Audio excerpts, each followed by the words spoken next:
Hello दोस्तों, नमस्कार। आप सभी साथियों का स्वागत है आपके अपने यूट्यूब चैनल एक्सेस एकेडमी पर। उत्तर प्रदेश ईसीसी ई एजुकेटर भर्ती को लेकर के आवेदन की प्रक्रिया, डीबी प्रक्रिया और ज्वाइनिंग लेटर पर बड़ी अपडेट निकलकर सामने आ रही है, जिसको आप सभी के साथ इस वीडियो के माध्यम से डिस्कस करने वाले हैं। आप सभी साथियों से निवेदन है कि वीडियो को बिना स्किप किए हुए अंत तक देखें, जिससे वीडियो में शेयर की गई सारी जानकारी को आप आसानी से समझ सकें। वीडियो में आगे बढ़ने से पहले छोटी सी रिक्वेस्ट है, प्लीज वीडियो को लाइक करें, दोस्तों में शेयर करें। जितने भाई बहन चैनल पर पहली बार विजिट कर रहे हैं और अभी तक चैनल से नहीं जुड़े हैं तो प्लीज चैनल को सब्सक्राइब करके बेल आइकन जरूर दबा लें, जिससे भर्ती से रिलेटेड हर छोटी बड़ी लेटेस्ट और ऑफिशियल अपडेट आप सभी तक पहुंचती रहे। तो आइए दोस्तों, शुरू करते हैं आज की ईसीसी ई एजुकेटर भर्ती प्रक्रिया से जुड़ी हुई धमाकेदार अपडेट का यह वीडियो। सबसे पहले बात करेंगे ज्वाइनिंग लेटर को लेकर के आ रही बड़ी अपडेट के बारे में। दोस्तों, ईसीसी ई एजुकेटर्स की भर्ती प्रक्रिया जो चल रही है वो जिस निर्धारित समय के अनुसार पूरी होनी चाहिए थी, उस निर्धारित समय के अकॉर्डिंग पूरी नहीं हो पा रही और काफी सुस्त गति से भर्ती प्रक्रिया आगे बढ़ रही है। ऐसे में इस भर्ती में आवेदन फॉर्म अप्लाई करने वाले आवेदक काफी मानसिक रूप से प्रताड़ना झेल रहे हैं। उन्हें उम्मीद होती है कि प्रतिदिन उनके लिए कुछ अच्छी खबर निकलकर सामने आएगी, लेकिन फिर उनका दिन पूरी निराशा में बीत जाता है और इस तरीके से 1 साल से अधिक का समय हो गया है, वो लगातार भटक रहे हैं और भर्ती प्रक्रिया तीव्रतम गति से पूरी नहीं की जा रही है। और बेसिक शिक्षा विभाग को इस पर ध्यान देने की जरूरत है। आपको जल्द से जल्द दोनों भर्ती प्रक्रियाएं कंप्लीट करते हुए न्यू सेशन से पहले सभी जिलों की भर्ती प्रक्रिया कंप्लीट करना सुनिश्चित करें और एक सभी जिला बेसिक शिक्षा अधिकारियों के लिए विस्तृत टाइम बाउंडेशन जारी करे बेसिक शिक्षा विभाग उत्तर प्रदेश। क्योंकि जिस तरीके से 1 साल की संविदा भर्ती जो है उसको पूरा करने के लिए 2 साल लगाए जा रहे हैं, ये बहुत ही निराशाजनक है। इसी क्रम में एक जिले से बड़ी अपडेट निकलकर सामने आ रही है। वहां पर चयनित ईसीसी ई एजुकेटर्स को ज्वाइनिंग लेटर वितरण का कार्य पूरा कर लिया गया है। किस जिले से बड़ी अपडेट है उस पर बात करते हैं। तो दोस्तों, यहां पर आप सभी लोग देख सकते हैं, यह बड़ी अपडेट आप सभी के लिए निकलकर सामने आ रही है। गाजीपुर जिले से 237 केंद्रों पर नियुक्त एजुकेटरों को मिला नियुक्ति पत्र। जिले के 237 आंगनबाड़ी केंद्रों पर एक एक ईसीसी ई एजुकेटर तथा लर्निंग बाय डूइंग कार्यक्रम के अंतर्गत 8 विद्यालयों पर तकनीकी अनुदेशकों की नियुक्ति के लिए चयनित अभ्यर्थियों को नियुक्ति पत्र का वितरण किया गया। यह कार्यक्रम विकास भवन के सभागार में आयोजित हुआ। कार्यक्रम का शुभारंभ मुख्य अतिथि नगर पालिका अध्यक्ष सरिता अग्रवाल ने किया। जिला बेसिक शिक्षा अधिकारी डॉक्टर उपासना रानी वर्मा एवं सेवा प्रदाता एजेंसी के प्रतिनिधि अजय भारद्वाज ने भी माल्यार्पण कर नियुक्ति पत्रों का वितरण कराया।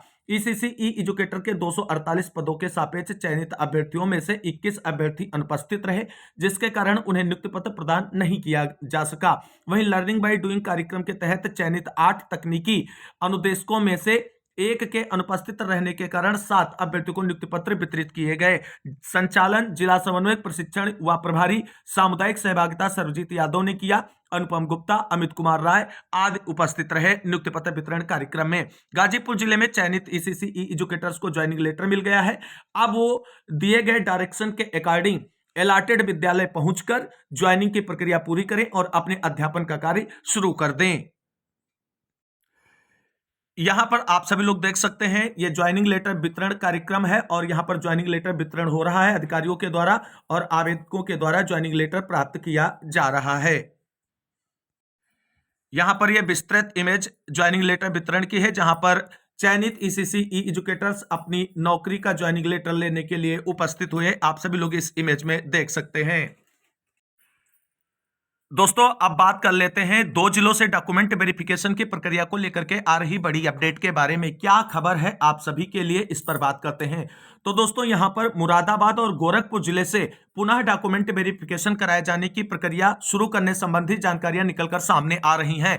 अब आप सभी लोग जानते हैं, मुरादाबाद जिले में नवंबर और अगस्त में जो है डॉक्यूमेंट वेरिफिकेशन की प्रक्रिया कराई गई थी। उसके बाद तृतीय बार यहां पर यानी तीसरी बार यहां पर जो है डॉक्यूमेंट वेरिफिकेशन की प्रक्रिया इस सप्ताह कराए जाने की खबरें निकलकर सामने आ रही हैं। मुरादाबाद जिले से कितने भाई बहनों को इस सप्ताह शुरू होने वाली डीबी की नोटिस जारी हुई है, वो कमेंट बॉक्स में अवश्य अवगत कराएं, जिससे अन्य जानकारियों को सभी साथियों तक प्रेषित किया जा सके। यानी यह कंफर्म है कि इसी सप्ताह मुरादाबाद जिले में तीसरी बार डॉक्यूमेंट वेरिफिकेशन की प्रक्रिया संपादित कराई जाएगी। वहीं गोरखपुर जिले से भी अभी भर्ती डिसाइड नहीं हुई है और गोरखपुर जिले से भी जो है डॉक्यूमेंट वेरिफिकेशन पुनः कराए जाने को लेकर के खबरें निकलकर सामने आ रही हैं। हालांकि अभी तक इसको लेकर के ऑफिशियल नोटिस कोई जारी नहीं किया गया है। जैसे ही ऑफिशियल नोटिस आता है गोरखपुर जिले की भर्ती को लेकर के, आप सभी को उसके बारे में सूचना चैनल के माध्यम से प्रेषित की जाएगी। दोस्तों अब बात कर लेते हैं चयनित और कार्यरत ईसीसी ई एजुकेटर्स की सैलरी को लेकर के आ रही जो आपकी समस्या है उसके बारे में। दोस्तों आप सभी लोग जब कोई नौकरी करते हैं तो आपको उम्मीद होती है कि 1 महीना हम जॉब करेंगे, उसके बाद 1 महीने के बाद हमारा जो मेहनताना है, जो पारितोषिक है या जो सैलरी है वो हमारे अकाउंट में आ जाएगी। लेकिन आउटसोर्सिंग संविदा भर्तियों की एक सबसे बड़ी प्रॉब्लम जो अभी वर्तमान में विद्यमान है वह है न्यूनतम वेतन और समय पर वेतन का ना मिलना। जो भी वेतन निर्धारित है, मान लीजिए उस पर कोई अभ्यर्थी चयनित होकर के नौकरी कर रहा है, ये उसकी मजबूरी होती है कि इतने न्यूनतम वेतन में वो कार्य करता है। लेकिन सरकार को यह ध्यान रखना चाहिए कि इतने न्यूनतम वेतन में आप एक अध्यापक के रूप में कार्य करा रहे हैं, फिर भी उसकी सैलरी पर मंथ उसको नहीं मिल पा रही, ये एक बड़ी विडंबना है। कोई कोई साथी ऐसे हैं जो 6 महीने से नौकरी कर रहे हैं और सैलरी के लिए तरस रहे हैं, और कुछ साथी हमारे तो ऐसे हैं जिन्हें 8 या 9 महीने जॉब करते हुए हो गया है और वो सैलरी के लिए भटक रहे हैं। आखिर ये भटकना कब तक चलेगा? इस तरीके से जो आप उम्मीदों के साथ में एजुकेटर्स की नियुक्ति कर रहे हैं प्री प्राइमरी एजुकेशन को बेहतर बनाने के लिए, क्या उन पर वो खरे उतर पाएंगे? क्या वो विद्यालय में सुचारू रूप से कार्य कर पाएंगे? बिल्कुल भी संभव नहीं है, क्योंकि जो भी कार्य आप करते हैं अगर उसका मेहनताना आपको समय पर नहीं मिलता है तो आपका मन निश्चित रूप से उस कार्य को करने में बेहतर ढंग से नहीं लगता है। तो सरकार से निवेदन रहेगा और सेवा प्रदाता एजेंसियों से भी गुजारिश है कि जब आपको सरकार ने फंड रिलीज कर दिया है तो आप इतना लेट लतीफ क्यों कर रहे हैं? पर मंथ ईसीसी ई एजुकेटर्स की सैलरी उनके अकाउंट में शेयर करिए, जिससे वो मन लगा करके शिक्षण का कार्य कर सकें। और जिस उम्मीद से सरकार ने इन्हें नियुक्त किया है कोलोकेटेड आंगनबाड़ी केंद्रों में प्री प्राइमरी शिक्षा को बेहतर बनाने के लिए, उसमें ये मन लगा करके कार्य कर सके और बेहतर भविष्य जो है वो बच्चों का निर्धारित कर सकें। और सैलरी ना मिलना एक दुर्भाग्य की बात है और सरकार को चीजें डिसाइड करनी होंगी। बहुत जल्द आउटसोर्स सेवा निगम और आउटसोर्स सेवा नियमावली लागू करनी होगी, जिससे इस तरीके का जो आर्थिक शोषण हो रहा है, मानसिक शोषण के साथ साथ, उस पर तुरंत रोक लगे और पर मंथ एक फिक्स डेट में सैलरी ईसीसी ई एजुकेटर्स और सभी आउटसोर्स कर्मियों के अकाउंट में अवश्य भेजी जाए, जिससे कार्य वो सुचारू और बेहतर रूप से कर सकें।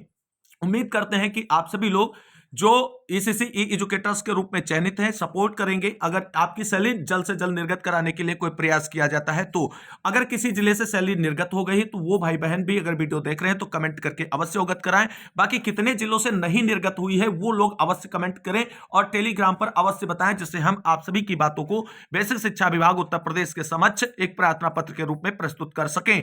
तो इस महत्वपूर्ण जानकारी के साथ बात करते हैं अगली बड़ी अपडेट के बारे में। गोंडा, मेरठ, कन्नौज, शाहजहांपुर भर्ती को लेकर के क्या अपडेट है? तो आप सभी लोग जानते हैं कि गोंडा जिले से फाइनल रिजल्ट आना बाकी है। यहां पर सभी को सम्मिलित कराते हुए दोबारा डीबी कराई गई थी। लगातार अधिकारियों से संपर्क के माध्यम से जब जानकारी प्राप्त की जाती है तो वो यही बता देते हैं कि इस सप्ताह कर देंगे, इस सप्ताह कर देंगे, और इसी उम्मीद में एक लंबा समय बीता जा रहा है गोंडा जिले की भर्ती को लेकर के, और अभी तक फाइनल रिजल्ट नहीं आया है। लेकिन उम्मीद है कि इस माह रिजल्ट जारी कर देंगे, अधिकारियों ने ऐसा बोला है, लेकिन अब भरोसा तभी होगा जब रिजल्ट जारी कर देंगे। वहीं मेरठ की भर्ती आपको बता दें पूरी तरीके से टोटली रद्द है, आप सभी लोगों को हमने बताया था। अब यहां पर भर्ती नए सिरे से होगी और नए सिरे से भर्ती हो इसके लिए सेवा प्रदाता एजेंसी के चयन की प्रक्रिया शुरू कर दी गई थी और सेवा प्रदाता एजेंसी के चयन की प्रक्रिया ऑलमोस्ट डन हो गई है। जनवरी में ही मेरठ जिले की भर्ती के लिए आवेदन फॉर्म आपके जारी हो जाएंगे सेवायोजन पोर्टल पर।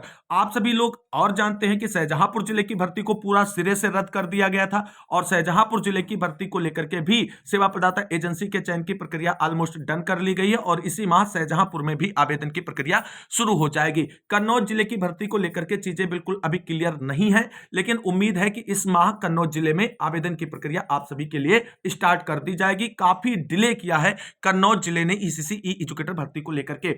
अब बहराइच और बाराबंकी को लेकर के क्या अपडेट है? एक बात आप सभी लोग समझ लीजिए कि बहराइच और बाराबंकी जिले की डॉक्यूमेंट वेरिफिकेशन की प्रक्रियाएं निरस्त हैं।